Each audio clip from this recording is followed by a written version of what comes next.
going to get started, and Okay. this way you can we'll get that. I think what we do is we put it on our private YouTube station. I'll have Greg do that, or YouTube Oh, channel, okay. and then we'll send you the link so that you can share it with Norma or Fernando or whoever might want, to check it out. Okay, so Okay. you guys use SSO? No, right? No, not yet. Okay. It's kind of been tossed around a little bit around here, I guess, but Okay. I don't think it's anywhere near ready to go. Okay. So that being said, sometimes people have trouble logging in. They forgot their passwords. Part of the role of a system admin is to assist with that kind of thing. You might have to reset people's passwords. So a little bit about Uh-huh. etiquette and stuff. And, if people have issues with tasks being locked and things like that, we just try to remind people when you're done in stream tasks, try to remember to actually log out. It is a browser-based program, so sometimes people just close the browser. And if they don't Uh-huh. actually log out and they have a task open, it becomes locked to any other user.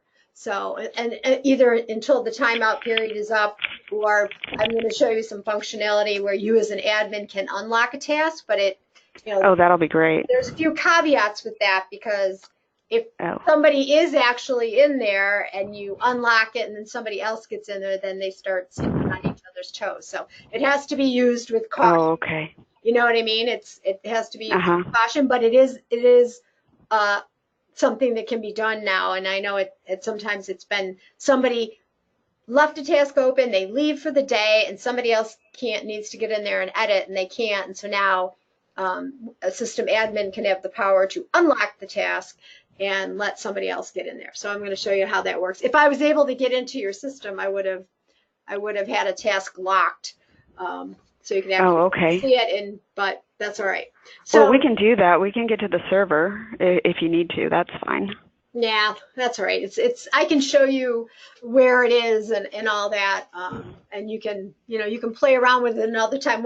One of the ways you can, well, you can't log on as yourself, but if you have somebody else log in and open up a task, and then you log in as yourself and try to open up the same task, and you see it's locked, and then you could go to where you can unlock it, and I can show you how that works. But anyway, it's part of Okay. it's part of the testing documentation anyway, to test that particular.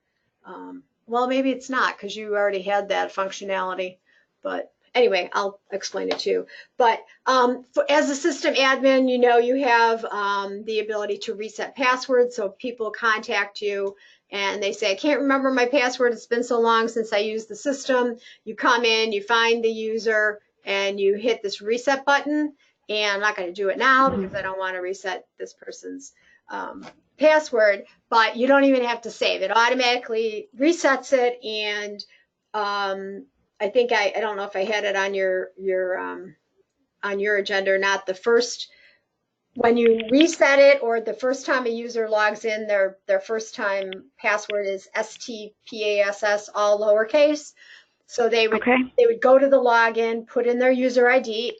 Obviously, their user ID has to be correct, but they put in their user ID and then put in STPass, and then it will prompt them to create a new unique password, which they have to put in twice, and then they can just go from there. So Okay. system admins have the power to do that. And just a little orientation, just when I'm talking about things, these are what we call menu tabs. So now we're on the dictionary menu. Our menu options display in the ribbon. Okay, so let's see. And then the difference between someone like you as a system admin and some other end users who usually have much more limited access is how many of these tabs they see. Most of the people that are working on the updates are only going to maybe see requests, maybe, task search, maybe reports, but they're not going to have, you don't want them to have access to dictionaries, the interfaces, the admin tab, and so on. Okay, Hmm. so that's the difference.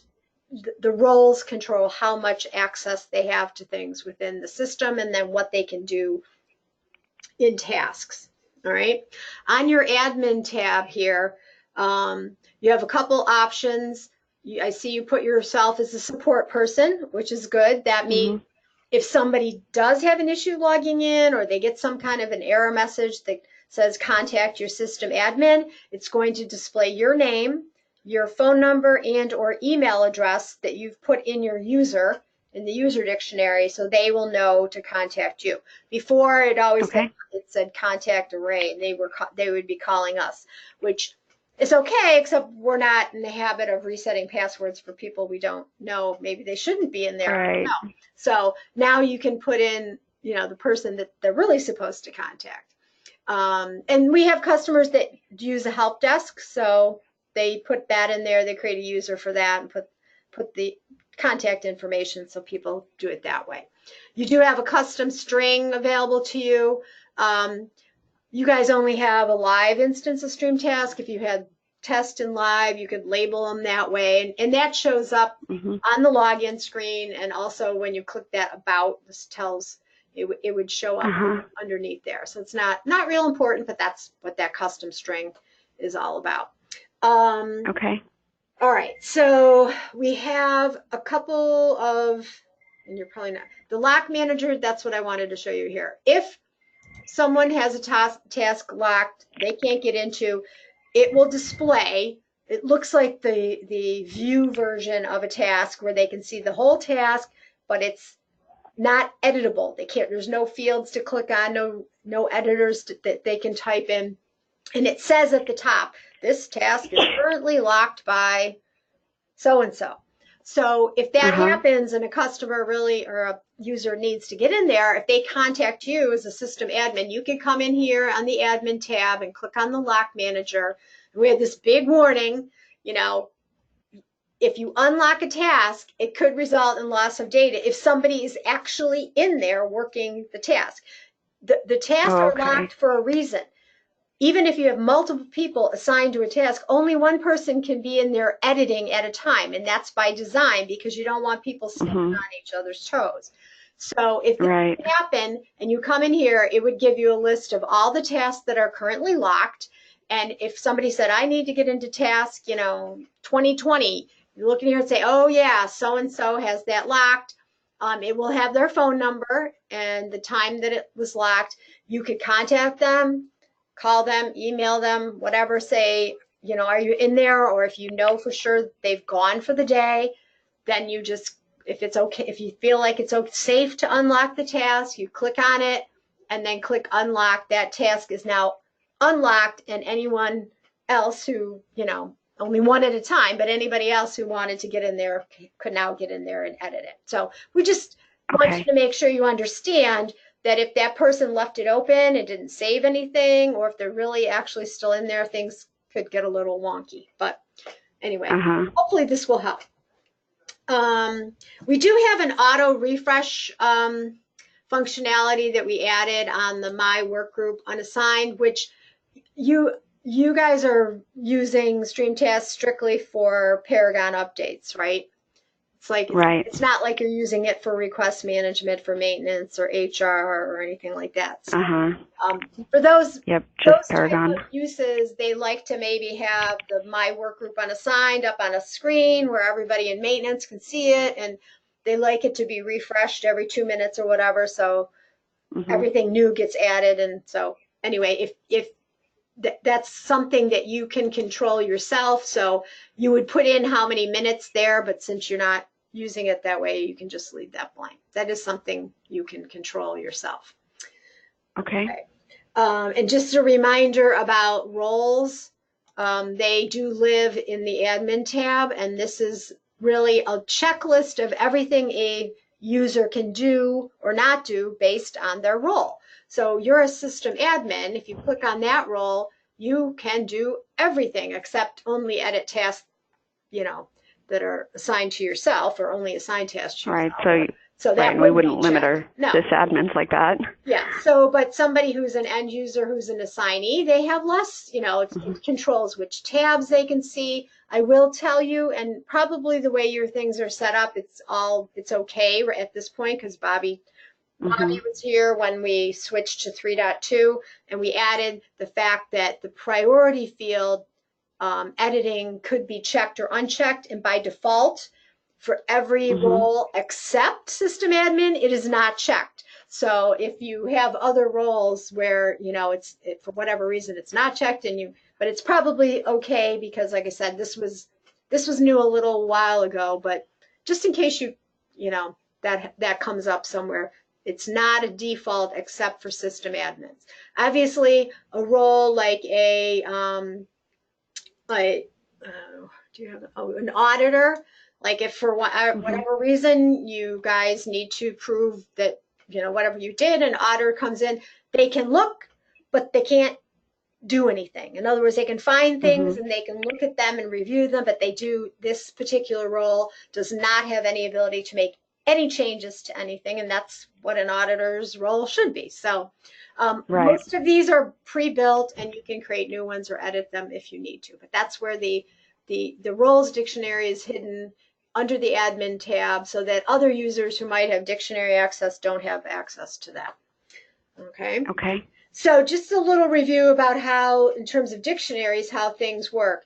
Access is controlled by the departments you're in, the users that are built and their roles, and then the work groups. So we in StreamTask, we like to say that people belong to work groups and tasks belong to work groups. And so as long as you're in the work group, you can get to the tasks that are part of the work group.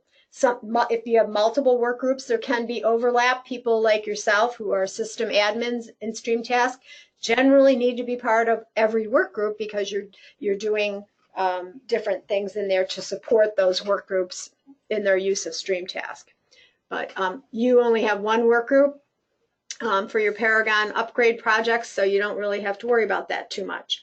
The work itself is controlled let me back up a little bit because I want to show you a few things. The department dictionary is nothing big there, but the user dictionary, we did make some changes here a while ago to, it used to be that every single user was on one big long list you had to scroll through, and it took a long time to load. Now we have a pagination feature, which defaults to 20 per page. It makes it load much faster because it doesn't have to load, like you have 4 pages here, so you could have up to 80 users and it would take longer to load. And we have some hospitals that have lots more than that. But we could change that setting. If you're working in here and you decide, you know what, I'd rather have 40 users per page or 100, you can let us know and we can change that setting. Right now it's 20. But the other thing that's really nice in here is that you can filter or sort is really what I like, or search. So if I wanted to find a particular user because I know I need to update their role or they need to be disabled, all I have to do is start typing. This filter will look at the login, the last name, or the first name. So you probably don't have people's logins memorized, but you might know what their first name or their last name is, and you could go find them like that. If there were multiples with those 4 in there, it would show all of them. They would all be listed, and then you could choose the one that you're actually looking for. So that makes it easier to find things, even though you have multiple pages. To clear the filter, you can click in here and click on the X, or you could just click clear, goes back to the full list. You can also sort. So if you say, you know what, I want to look at everybody who is in the role of assignee. I want to see who all these people are and make any edits based on, what people need to be in that role or not in that role. The default for the sort is by enabled. Everything it's alphabetical by login. Everybody who's enabled first, and then everybody who's disabled is way down at the end. But now they're all mixed up because I sorted it by role. Okay, so it just makes it a little easier to function in there. When you do, or if you guys do decide you want to utilize single sign-on for StreamTask, the login IDs have to match what's in your Active Directory, because then people authenticate to the Active Directory, and then they can just click on a link and get into StreamTask. You do have the ability to access both ways.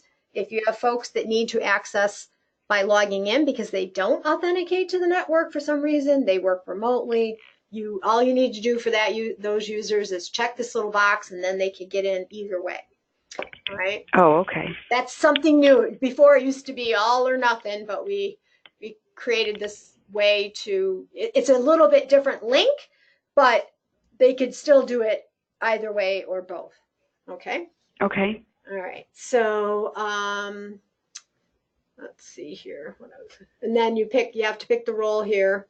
Obviously, the work group field is display only. So when you build a new user, somebody's new to the team, you put them into Stream Task, they're not automatically in a work group. And in here again, it's whoever's in a work group. If they are in a work group, let's see, it's just display only. So you have to remember when you build a new user that you want to go to the work group dictionary. You click on the dictionary and pull that person, click on the person and then use the arrow to bring them over. Or if you remove somebody, you click on them here, use the arrow to pull them out. You don't want to pull everybody, so don't use the double arrows or pull everybody out. And then when you save, that person would be added to the list. And just, I should probably mention, all the dictionaries basically work the same way. The things you've built are listed down here. Up here are the fields that you can either edit when you're clicked on an existing entry, or when it's clear, you could build a whole new entry here and then save it, and then it gets added to the list. Okay. These little things you're seeing here, those are people that were disabled. And so now it's just showing hyphens. So if I just click on it and save, oh, it's not going to remove them. Thought it would clean it out. But anyway, these look like disabled users are kind of showing as little hyphens in there for some reason. So it doesn't affect, what's in there. It just doesn't look so great. All right. So we have departments, users, and roles, and then put them in the work group. Right. The work is controlled in the priority dictionary, how important things are. Just keep in mind, things are ranked. The lower the priority ranking, the higher they sort. If you sort by priority, you can have things with the same priority, usually things that are like completed, not tested, completed, no testing required. They're all the same ranking because they're all kind of the same kind of thing here. So this is your, got a lot of statuses that got disabled for whatever reason, but that's all right. You don't want too many because it gets a little confusing. Or priorities rather, I'm sorry. Statuses, a lot of these come pre-built, including unassigned. Okay, assigned. You don't want to, anything that's in there, you don't want to change it, because anything that was that will then become the thing you change it to. So if you need to create a new status or priority for any reason, you don't want to kind of go over something that's already there, I would suggest creating a new one. That way you're not changing things that were in the past. All right. And these are also ranked. The most important thing to remember in statuses is that for the most part, statuses should be either active or final purgeable, which basically means inactive. If they're not, if things like completed are not checked as final purgeable, they're actually kind of in limbo, and they don't they don't show up in reports. It's like, I mean, there are times when sometimes it's appropriate to create a status like that, but again, if you want your completed, whether it's completed because you tested it and it worked, happy ending, or it's completed because you really didn't test it, because you didn't need to, or whatever, you want to make sure it's final purgeable, so they not only fall off of people's lists, but they show up in reports as being completed. Otherwise, they don't show up, and it might look like nothing was done, even though everything was put in a completed status. But if it's in limbo, that's what happens. Deleted is used for mistakes.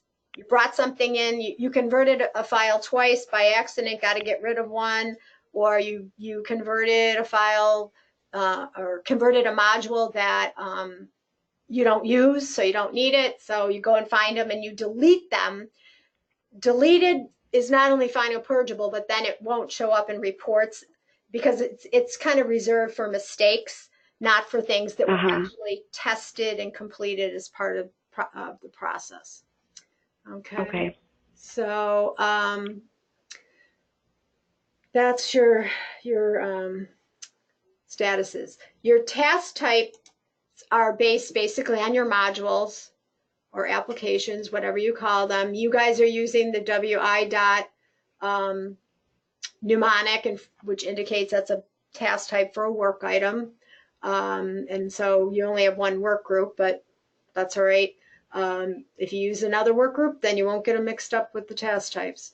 The task type dictionary was also upgraded for pagination and filtering. So if you knew a module, you needed to say update the auto assignee, because the person that was the auto assignee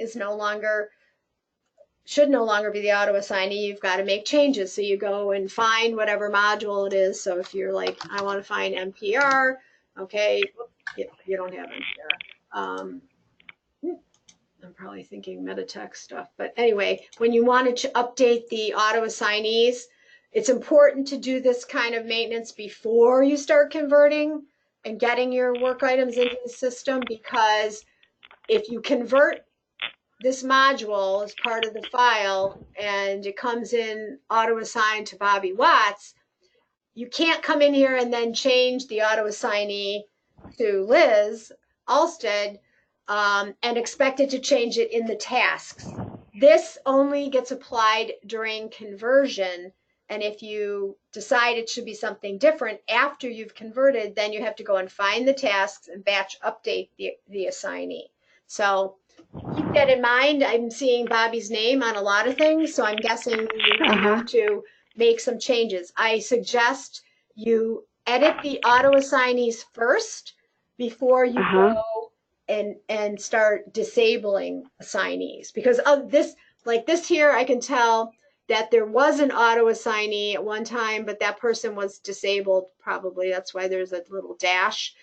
But I mean, it doesn't hurt anything. You can still put a new person in there.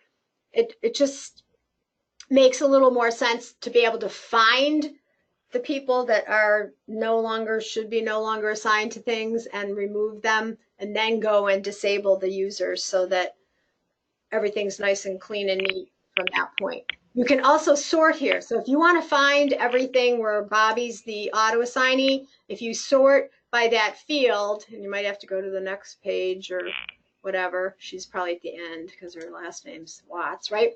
It's going to group all these things together. So you can just kind of go click, change the auto assignee, save, go to the next one, click, change the auto assignee, save. You're also going to want to see if maybe she was a other assignee as well. But being able to sort by each column, or at least especially by this one, lets you see all of the task types that a particular person are assigned to, because it groups it together. Okay? Okay, that's a good idea. Yep.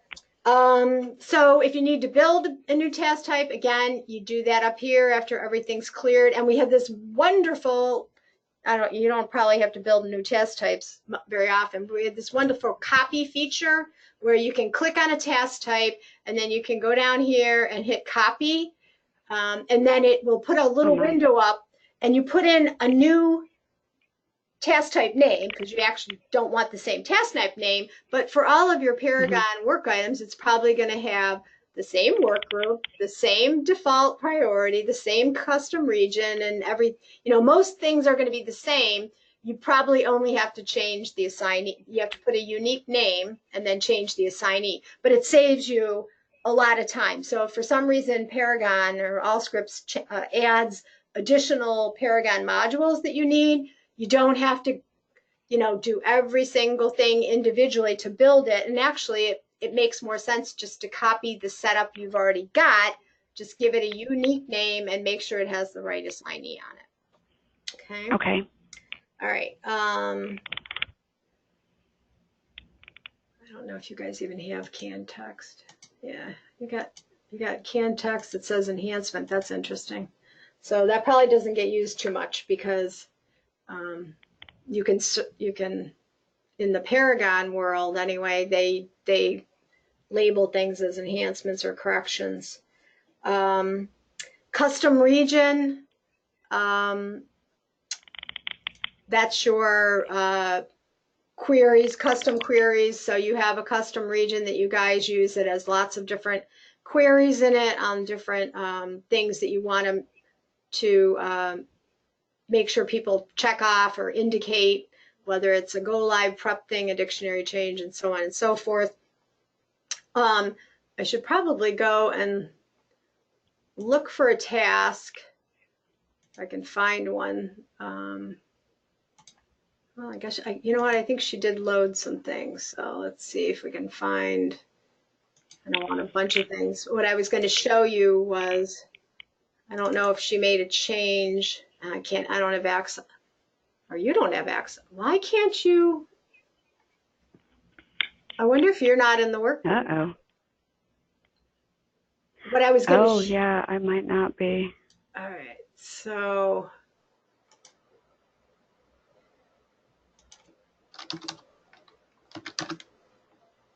Whoops.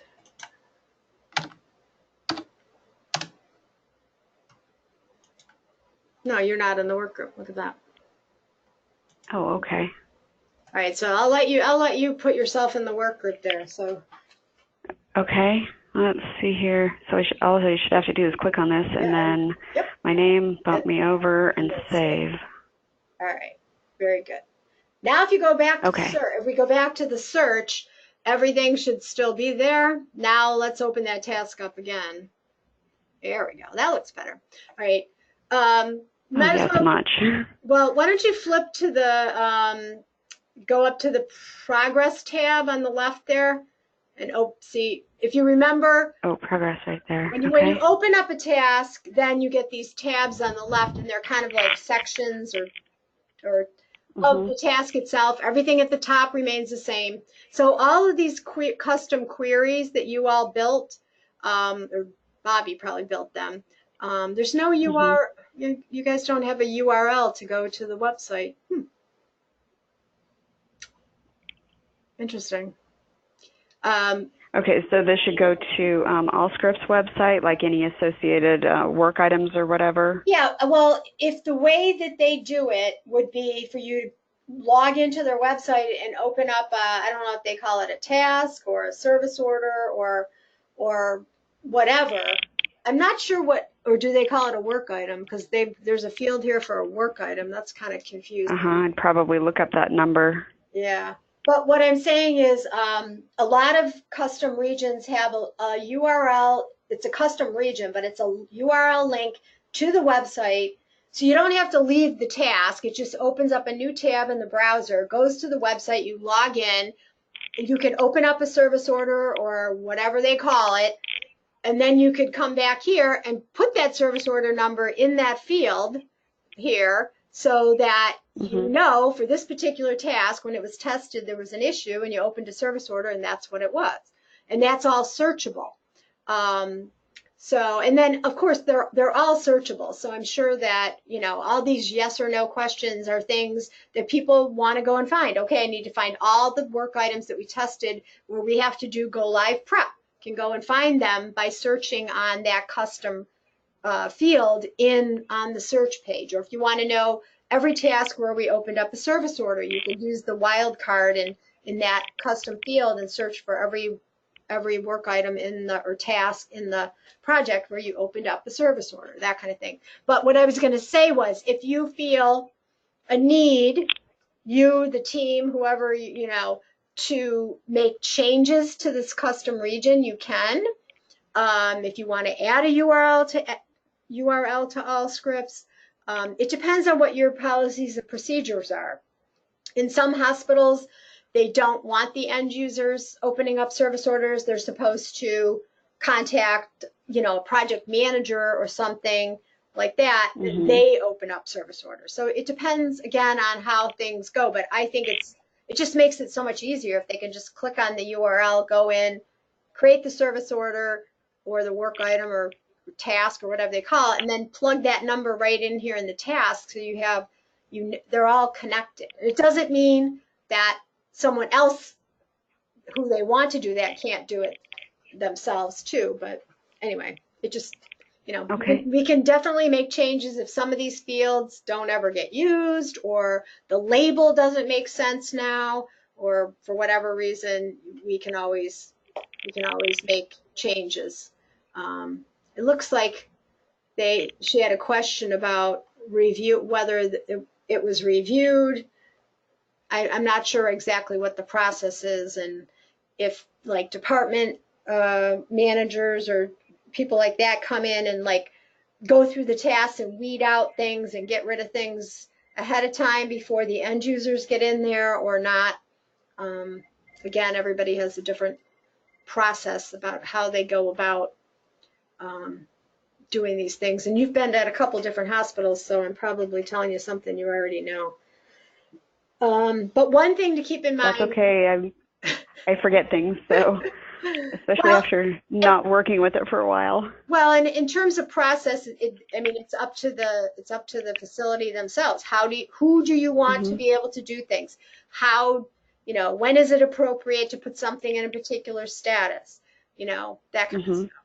stuff. But for custom regions, and this is kind of a little tricky thing, building new fields and adding them to the region. But the one thing that I always tell customers is the changes you make are not going to take effect until you deploy. So even if you add a field and you save it, if you don't deploy, it's not going to actually update the Oh. region.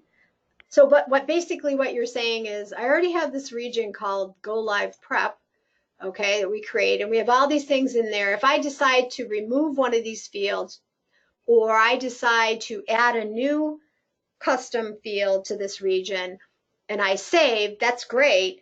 But until I deploy, it's not going to update the region on all the tasks. And Oh, okay. FYI, when you do this, it's going to update the region. It's going to add that field or remove that field or whatever it is. Or even if you're just rearranging them, it's going to update it on all existing tasks and then all tasks moving forward. So when you make a change to a custom region, it that does change the region. It doesn't change the entries, but it changes the layout or whatever on tasks that already exist, and then moving forward, tasks that are created would look like that. So, but you Okay. need. I think one of the things I probably need to do after this meeting is to send you um, the welcome kit. The documentation, so that you have that to refer to. But feel free to, if you want to, if you guys think you need to revamp your custom region and you're not comfortable doing that, feel free to have a meet. We'll do a meeting with you and help you get it done. So Okay. anything you need help with. So I just wanted to remind you, in case you decide to disable something or add something, that until you deploy, it's not going to take effect. And you might even get an error message. So that might be why. Um, and the last dictionary, quickly, when you come into dictionaries, it automatically defaults to your project dictionary. And you may or may not remember this in the Paragon world, of course, your update that Allscripts is applying in your test instance might be inclusive, all the code is inclusive, but the way the documentation is distributed, if you're going from, just as an example, if you're going from 14.1.1 to 15.0, you have to load all the 14.1.1s, all the 14.1.2.3, 15, Uh-huh. so we always suggest that you create a separate project for each set of release notes that you have to load, so that when you load Uh-huh. them in, you can look at the assistance document we give you and you have exactly what you need. The thing that you can do now, and I don't know if you remember this, but we have a new functionality where you can have multiple projects um, on a task. So what we suggest is that when you load every release, you load it under a different project, and that's the release notes themselves. So the May supplement or whatever it is. Then you can always add an other project to everything, you might create like an umbrella project that is all inclusive of the entire upgrade that you're having done. You could call it your, Paragon upgrade to 15.x or whatever it is. And then you would be, if you tag everything with that other project, they're all grouped and you can search by that other project. Or if you just want to find the things in this particular release, you can search on that. And you can have other projects that have nothing to do with releases. Maybe somebody at your hospital who is responsible for interfaces wants to find every single work item that's in this particular update that has to do with interfaces. They could search on that, and if they had a project called interfaces, they could tag it. It's not taking it out of the upgrade project. It's just adding a label to it that kind of separates it and says, even across all the modules, these are all the things that have to do with interfaces. So I'm aware, even if it's outside of the interfaces application, I'm aware of these other things that might have to, we might have to deal with. Okay. I'm drawing a blank at other things other projects you could come up with, but you can use it for anything, but we really suggest you always load each set of release notes under a separate project. And then if you want to, you can batch add an other project that's kind of the overall umbrella project. Okay. All right. On the interface page, and I have a few notes in here, prior to starting a new project, you want to complete any outstanding tasks. I think pretty much the cleanup's been done. But I don't know for sure because you haven't been there, so maybe we should. Yeah, I think the only thing that's active right now, I think she cleaned up everything except she loaded this 15.0 revised file.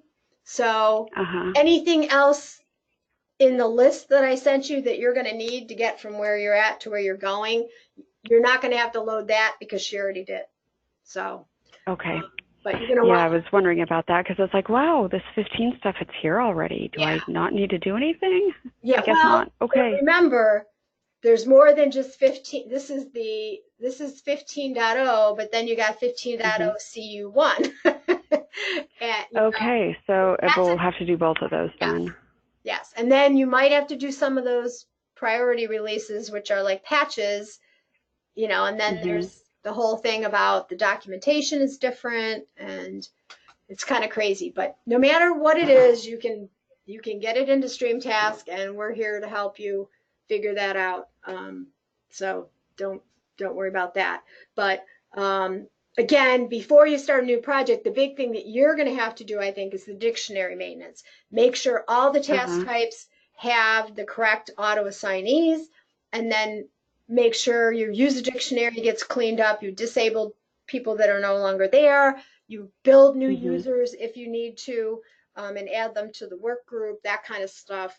And then the other big thing is when you're ready to convert, you want to make sure whether you're converting things the original way, okay, like we used to, where you converted we took the PDF and we turned it into a text document and scrubbed it and gave it back to you, and you uploaded that in the PDF and you got everything in here. You have to update your mappings, make sure that the request, target date, project, now you're going to have to change the requester to you. Remember, you can do all of that as a batch update. So you can choose new requester, the request date, the target date for these work items, and the project. And then when you choose batch fields only, when you save, it will update everything in the list. So just as an example, it doesn't matter because if I change the request date to today and the requester to you, okay, I could do it for each one individually, but that would take forever. So instead I say, okay, I'm just going to batch update the entire list, and I hit save, and voila, you are the requester, and today is the request date. So it just makes it so much easier. The only thing you never, ever, ever, ever want to batch update is the task type. because the task type is Oh, different well, for every module, mostly, so you uh-huh. don't ever want to batch update the task type, but Okay. and obviously if you remember the way this page works, you have to upload the files first. And then if there's any Uh-huh. new modules, it would insert them in the list. So when you do that, if it tells you you have a new module, then of course pretend this was a new module and it didn't have anything filled in except the name, you would have to go in and make sure you choose the work group and the task type and make sure that's all set for that individual new module. But as far as just updating from one release to the next, you're basically just going to maybe Mhm. change your request date and your project and your target date, um, and then just update it for the whole list before you convert. And then Okay. once you've uploaded the files, they're here. You could go to lunch. You could go away for the weekend, come back. They're still here, and if you're ready to convert, then at that point, then you just convert. All right. So it's whatever the last thing that was uploaded, that's what's going to be converted here, right? Now, Okay. obviously, we had a little meeting and we talked about the new documentation and how they came out with what they did was they gave you a PDF and it didn't have testing steps, and a lot of people balked at that. So then they said, oh, we'll give you a spreadsheet that has the testing steps. And then everybody's like, well, what are we going to do with all that? So what we did was we created, and I should actually go back here quickly. We created a new raw file format called Allscripts P1 for Paragon 1. We didn't know if it was going to change again and again. But what we did was we Mhm. converted the release notes into StreamTask. Then we went and found the tasks and we exported them to a spreadsheet. And then we took that spreadsheet with the testing notes that Allscripts gave you and gave to us, and we mushed it all together into one spreadsheet. So, and that has to get imported into StreamTask using the import Excel functionality. Okay, and so Okay. at some point, Bobby must have put in a cherry pick file that she got as a spreadsheet.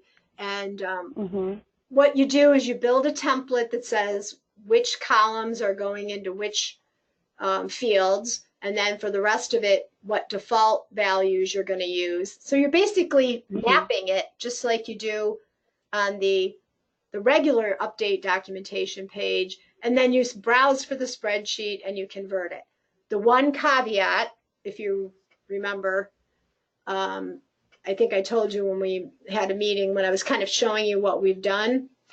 Mhm. The one caveat is that your task types in your task type dictionary have to match the task types in the spreadsheet that we give you. And that's because in the past, we let you call your task types whatever you wanted. It didn't matter because you were converting the documentation in a different way.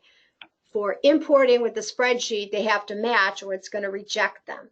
And I can't change the task types for hundreds of work items for each hospital and make it unique to them. And you certainly don't want to do that. So the easiest Mhm. alternative was I'm going to tell you what the task types are going to be. You're going to edit your existing task types so they match so that when you do this, it's going to work. So Okay. we're not telling you to build new task types. We're just telling you that you have to edit them to match our required task types. And we have a list, that we'll give to you. So all you would basically have to do is go into the task type dictionary and say, you have the option of using the WI dot or not. So Mhm. you guys are using it already. So I'm trying to think of an example here. I wonder if for the most part, if she may have already, no, the 15.0 file was converted the other way. So she hadn't done these. So for instance, the Paragon module is emergency department management. If that's what you Mhm. had as your task type, But we're saying, no, it's got to be WIEDM. All we're asking you to do, I'm not finding a good example here. Or here's one. This must be general ledger. She put G ledge. We're going to tell you, no, it's going to be GL. So all you would do is change it and save it. You're not creating a whole new task type. It's like when I got married, my last name changed, but I'm still the same person. So general ledger is still general ledger. We're just going to call it something different. So I'm not going to actually save that, but that's all we're asking you to do. So it might take a couple of minutes to go through and update the task type names so that they match our list. But once you've done that, whatever we send you, that we've massaged or mashed together, these basically it's just 15, the 14.1.3.1 May supplemental, which I think you guys already tested that, but you just didn't load it, right? Right. Right. That was the first file with the new format, and then the 15.0 CU1. Those are the two files where they gave you release notes in a PDF and a spreadsheet, and we mashed them together, and we'll give them back to you so that you can load it in using the import Excel functionality.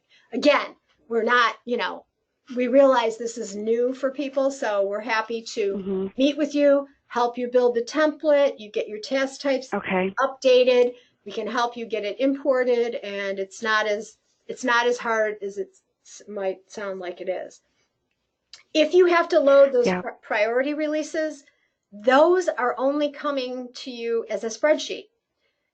So we have decided it's basically just a spreadsheet, and it's not going to have as much information, or it doesn't have as much information as when we mashed the release notes PDF with the testing notes spreadsheet. But for that, you would build a little bit different template, but you could use it over and over again to load. But again, when it gets to that point, we're happy to show you what to do and get that going for you. I will say this page has been updated. It's much more user friendly than the older version was. So that will hopefully make your life easier. Okay, so it's a lot of information, and I'm not telling you exactly how to do everything now, but like I said, we're happy to work with you. And when the time comes and you're ready, you want to actually start getting the stuff loaded, we can meet with you and help you build the template and make it happen. Okay, yeah. I will probably want help with that. Okay. Because I saved a bunch of stuff from the website already from Allscripts. There were like 6 Excel files, and I have them saved. They don't look very pretty. So I'm wondering if we just need to go through those at another time. I think those are the priority releases, right? Let me take a look here. PR1, PR2, PR3. Yeah, I think so. Let me take the mouse a second. And where do I have that? User guides here. Okay, yeah, all these work items here. Yep. If you all of those. Yeah. So what we have decided around that, and trying to think of a good example. If maybe just open up one of those just to here's the CU one. Yeah, if you look at this particular spreadsheet, if you look at the application names, like that ambulatory care clinical, I don't know what that is.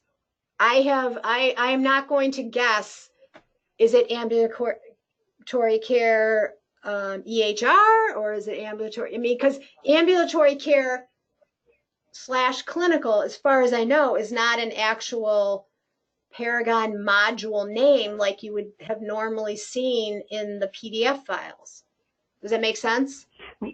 Right, because what I think they did is they just kind of split it up. Okay, so this is ambulatory, but this is a section of ambulatory that it's focusing on. Yeah. So if we look here, and we don't actually use it, and I'm not sure if we're going to, but well, and that's the other thing. Yeah, we don't even have it installed. So if you guys don't use a module, don't worry about it. Don't build a task type for it because you don't want it. If you don't build a task type for it, it will just get rejected when you do the import, and you don't care because you don't use it. But I guess what my point is this: as a non-Paragon user, and that being all of us at Array, there are Uh-huh. two modules for Paragon that we're aware of, as we've seen in their regular release notes documentation that comes in PDF format. One of them is ambulatory care electronic health record, and the other is ambulatory care practice management. What I'm saying is, Uh-huh. if they put something like ambulatory care / clinical, I don't know which one of those it's supposed to go in, and you don't want me to guess either, because I might be telling Right. you the wrong thing. So for these 6 files, which are relatively small, what we're going to Mhm. tell you, and we can work with you, but we're going to tell you is you update the application name to match your task types, Okay. and edit that, and then you can go from there. And we'll show you how to build a separate template where you can get the work item number, the application name, the title, the test description, and the testing steps into StreamTest. Because again, this spreadsheet looks different. It doesn't have the same columns or setup as the one that we created when we merged the release notes with the testing steps spreadsheet that Allscripts made available. So I guess the Okay. bottom line is the documentation is taking multiple forms. So these are our testing steps for the StreamTask Okay. update. And you can load those into StreamTask Right. too. I helped I helped a customer do that this morning. You could actually like create a you only have I told her don't create a whole new work group. You could just create a project called Mhm. StreamTask update to May 2019 and create a task type called StreamTask work or StreamTask changes or something, and you can actually you could build a template and you could load all of our testing notes into StreamTask and use it to test the changes in StreamTask. But that's up to you. Okay. Well, Anything, one thing at a time, I guess. We'll get there. yeah. Well, I'll just put it this way: anything that's in a spreadsheet can be loaded into StreamTask. You might have to manipulate things, and you might have to make sure that things like task types agree. But if you have something in a spreadsheet and Uh-huh. you want to get it into StreamTask to create tasks, you can do it. So this the import Excel functionality is actually very flexible that way. Okay. All right, so let me just well, let's close this yeah. All right, so let me just get back to StreamTask here and try to get you through the last couple of things. Okay. The email interface has a nice update. This was my request. You guys don't have a lot of email rules, but um, in the past it was very difficult to read. And so we updated it and made it look like the task type and the user dictionary. If you had more than 20 email rules, the pagination would kick in and you could have multiple pages Mhm. just like you do there. You can sort, for your purposes, you only have 3 email rules. It's not that big of a deal, but it is actually easier to read that way. And we also we have new functionality now that when an automatic email goes, in the subject line, it says what the email rule was. So when you receive an auto email in StreamTask, that if the subject line says failed, you know you got that task emailed to you because of a rule about a work item failing. Okay. Or if it says Okay. assignee change in the subject line, you know you got that email because the assignee was changed, and what do you know? You're the assignee now, kind of a thing. So it kind of gives you a Okay. heads up. Okay. I'm going to go back to our search so I can open up a task. And I didn't even say this in the beginning. Go back here in Stream Task. A little while back, we changed the mine list so that we have this nice layout where you can hide columns, you can move columns around, you can sort, and then you can save the layout. Every user can save the layout so that it looks the way they want it to look every time they log in. We Oh, also nice. added you don't have any tasks here and any flags, but we also updated the flag hints. So when you put your cursor over a flag in a task, it tells you what it means, but we also put a legend so you know what it means.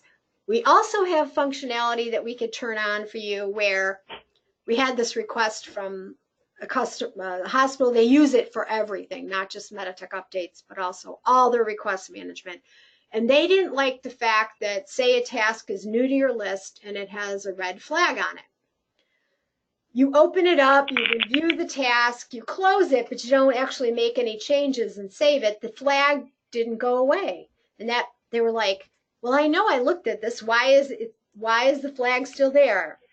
So we created this parameter that we could turn on so that if you want to, if you open up a task and you don't save or make any changes, when you close it, the flag is gone. So say you had a list of all these tasks that are new to your list. When you come in to start your Paragon testing, everything's new. It's going to have a red flag. But as you look at things, even if you don't make changes, the flag would go away.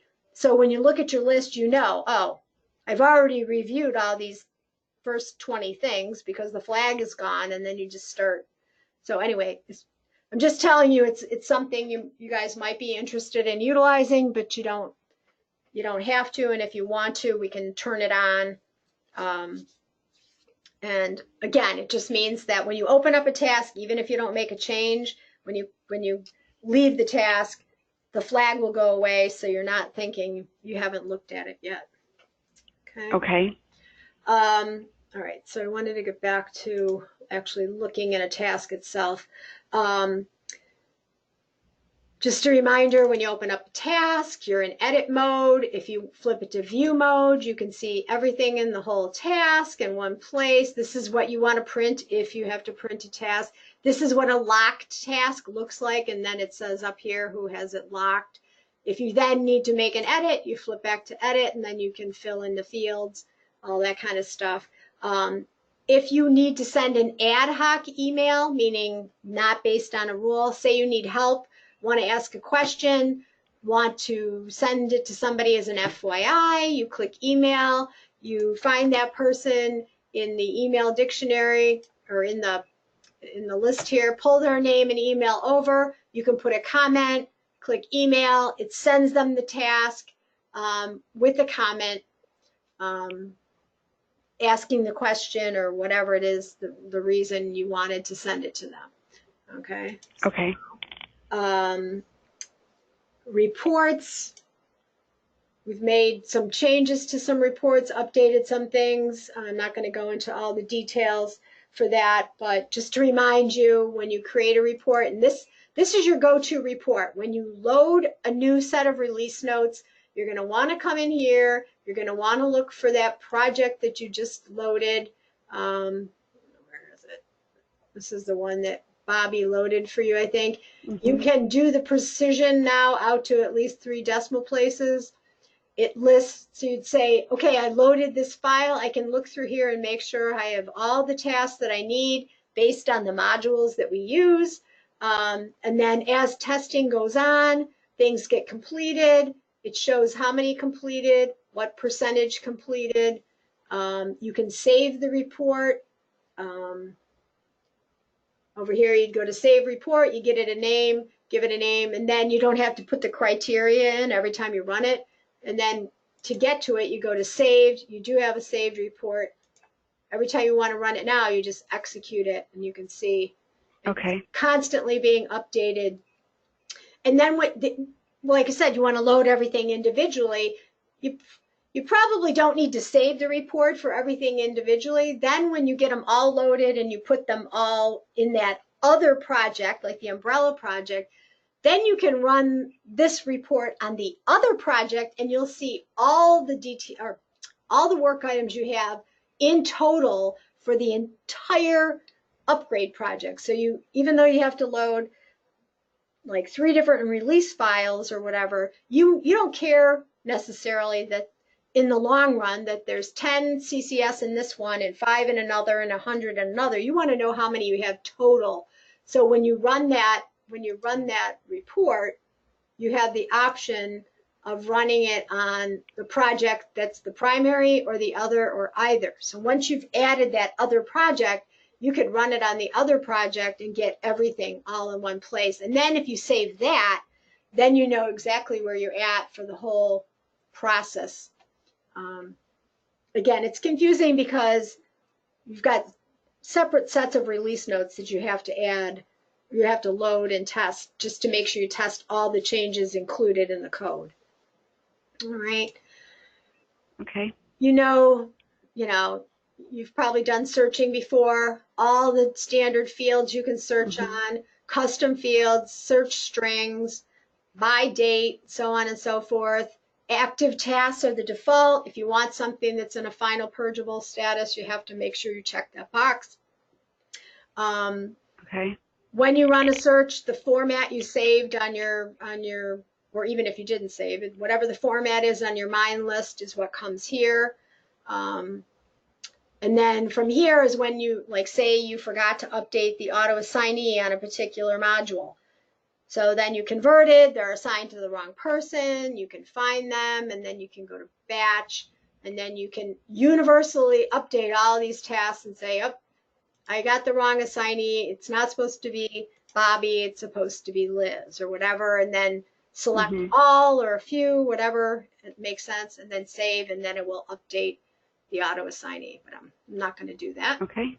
And there's lots of other reasons to batch. This is where you would add that other project. If you loaded everything from the 15.0 whatever release, and you want to come in here and add that other project, that umbrella project to it, that's how you get it on all the tasks all at once by doing that here. You can elevate priority on things or reassign, or if people go looking for things where no testing is required, they review them, say, yep, put them in a if you have a status of no testing required, yep. Okay. It's just another flavor of completed. I always tell people, don't just do that because it said no testing required or no testing steps, whatever. Make sure it doesn't say no testing required unless or if or whatever, but it is a nice way to find those things that you can get rid of before testing starts. All right. Whew, I threw a lot at you. But yes, you did. we're past the hour, and I apologize for that. That's okay. But I just wanted to bring you up to speed a little bit because I know it's probably been a while, plus talk about some of the newer functionality that you may or may not have actually used. But if you ever have any questions about anything, including the testing notes that we sent you, if there's something that doesn't seem to be working or you're not sure how it's supposed to work, please, let us know. If you want us to change, and you don't have to decide now, but if you would like us to change, like on the user and type dictionaries, if you would like us to change the number displayed per page, again, it defaults to 20, but if you want it to be less or more, we can do that for you. If you want to try that list remove or that flag remove on view, if you want to try that out, we can turn that on for you. But again, it's, these are all optional things, and, overall it's not going to the functionality. It's up to you. Well, all right. Let me play with it, and if I come up with anything, I'll let you know. Yeah. I would say, like, once you get in here and you start working in the dictionary, if you find, oh my gosh, this is a pain in the neck. I wish all the task types were all on one page. Well, we'll change it to, 100 or whatever it is, if that's the way you want to do it, so they're all on one page and you just have to scroll, But I think really either way, using the filter and the sorting, it makes it just so much easier to find what you're looking for. Right. But it's up to you. Everybody has their preferences there. And then I will, I may not get around to today, but I'll make sure we get you a welcome kit so that you have all the user documentation. Then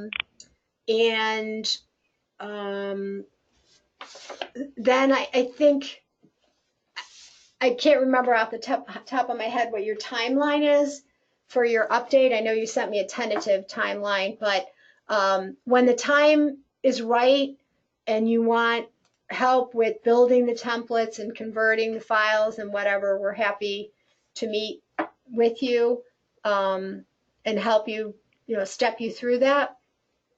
Okay. Yeah, that'll be fantastic. All right. So the other thing I think I'll do, because it's something you can be working on in the interim, I'll send you the welcome kit. Did I? Okay. I'm not sure if I sent you. I know I sent you the list, right, of what you need to get you from where you're at to where you're going, right? I think so. Let me take a look here. I could always resend it. Um, Okay, so here's what I have so far. I guess I didn't. Well, you know what? I may have just sent it in an email. It wasn't a separate document, but I can send you the list okay. again, so you know exactly what you need to load, and then and I didn't see. I think I may have sent you the assistance documents on those 2 or 3 files. What I'm honing in on here is the required task types. So Okay. in the assistance document for the 15.0 CU1, which is the one file that you're going to have to load, that is that mashed up file that was a combination of the PDF release notes and the testing steps. All right. In order to get the spreadsheet that I'll send you to import correctly, you need to edit your task types in your task type dictionary to match the ones in our list, which is in the assistance document for that. So I can send you that. And again, you're not creating new task types. You're just changing what you call them that matches what we're calling them. And I've been telling everybody this. The best way to make sure you're updating them correctly is to copy from my list and paste them in on the dictionary so that you don't inadvertently put an extra space or not put a dash or something. Because if it doesn't match exactly, you know what I'm saying? So when you go to edit the type name at the top there in that top field, it's easiest if you just copy and paste. Right, because it looks like there's a space here in this one and this one. Yeah, well, I don't know off the top of my head. I'm not sure. What is that? Paragon interoperability? I don't think I've seen that one in a while. But the way we do it, meaningful use. WI dot and then whatever, Yeah, because these two have spaces here. Can we just take out that space? Is it okay to just backspace and save it? Yeah. Or do I have to? Oh, okay. But, all right, let's do that then, just to keep everything the same. But you're still going to have to make sure that what they're called here matches what we're calling them. So, for instance, for the module accounts payable, we're calling it WI.AP. So that's what you guys already have. So that's cool. CCS is the same, CDA is the same as we have there, but some of the other ones, I tried to keep them simple, easy, but some of them are a little bit different. So you're just going to have to go look at my list or look at our list that we send you and go through this list. And if it doesn't match the list, copy and paste and just change what you're calling it. Don't build a whole new thing. Okay. You're going to have to go through and update your auto assignees anyway. So you're going to have to do a little work in here. Make sure that you have all the auto assignees on there that are supposed to be. And you might not even know at this point what some of these are. You might have to find that out, who's supposed to be the auto assignee on, some of these that, like registration and ROI. If you don't use the module, don't build a task type, don't worry about it. You just, if you don't have a matching task type, it'll reject it, and that's okay because you don't need it. Okay. All right. So we did remember to record for Norma, and that's great. So is she going to be kind of working with you and doing this stuff, or? Yeah, I think so. I think that's good. I mean, I always think it's good if you have at least 2 people that are in that role. So in case you're out sick or something happens or one of you is on vacation, the other one can kind of fill in and help people if they need a password reset or whatever it is. So any questions before I let you go?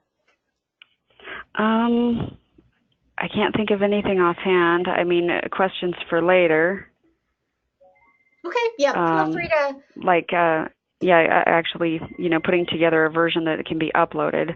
I'll want some help with that, but that's for a later time. Yeah, well, I'm going to give you the spreadsheet for the CU1 file. We've already scrubbed it, but in order to get it to work, you're going to have to update your task types first to match my list. Okay. And then you're going to have to build a template. So I'll send you the assistance document, if I haven't already, for 15.0 CU1. And that has the list. It has the list of required task type names in it. Okay. And then once you get that done, then we can meet and build the template and get it imported. Okay. Yeah. So if you scroll down, this one, last couple. There's this one. Okay. The one that's CU1 is the one I'm talking about. So this is the. Okay. This is. It gives you a little information about what's in the spreadsheet and that kind of thing. This is the assistance document showing which modules and how many work items for each module. Again, if you don't use the module, and this is the actual module name from the PDF, okay? But if you keep scrolling down in the document, you're going to come to a page where it says, it's got a little explanation here, and then this is the list of required task type names. So if the module is called application security, you have to make it WI dot application security. If it's claims management, you have to, so that right-hand column is what you're going to want to copy from and paste into your task type dictionary if you have to edit. And so a lot of yours look like they're already correct and you're already using the WI dot. You don't have to. We told people they could do it either way. The spreadsheet has one column with the WI dot and one without. But other than that, it has to be the same. So. Right, because here's security, which is application security. So there are a few things that'll need to be tweaked. Yep. Oops, that's not what I was looking at. It's this one. Yeah, so there. But yeah, because you have application security here, but here it's just SEC. So we can fix that. Okay. Yeah. So I'll send you a follow-up email, kind of give you, send you some things, and then also give you kind of your next steps.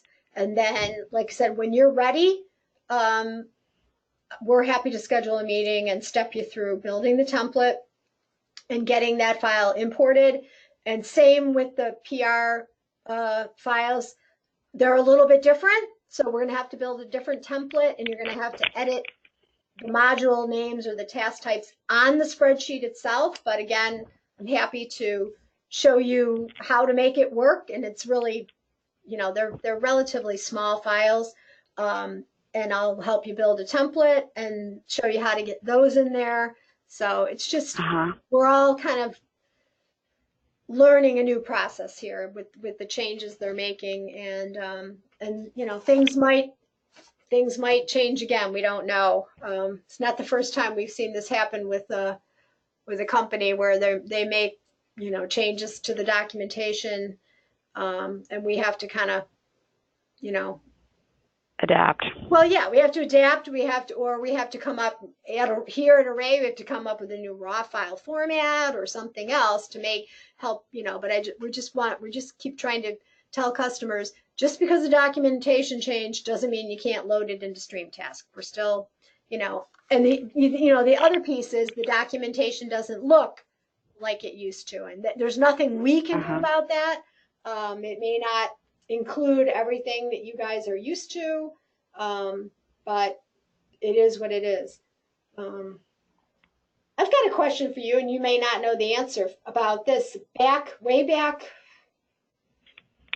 in April or May, when Allscripts first announced making changes to the documentation, one of the things they said they were going to be working on was some type of utility or something on the website where they were hoping to create a way for customers to find all of the work items, and I thought they said, and the associated knowledge base articles, and export them in either spreadsheet or PDF format. And I wondered if they'd done that yet. I haven't seen anything, honestly. Okay. Yeah, I just wondered. I mean, they said it was something that they were starting to work on or hoping to make happen, and they didn't. I don't think they put a deadline on it or anything. But I just wondered. We're trying to stay ahead of the curve here. If we know there's something else coming, that we can say, okay, show us what this looks like. What is it you can get, and we'll figure out how we can get it into StreamTask. So, yeah. Anyway, all right. Well, if you hear anything, yeah, I haven't seen let us anything. know. Yeah, I will let you know. Okay, sounds good. Okay. All righty, I will let you go. All right. Thank you so much. I really appreciate your time.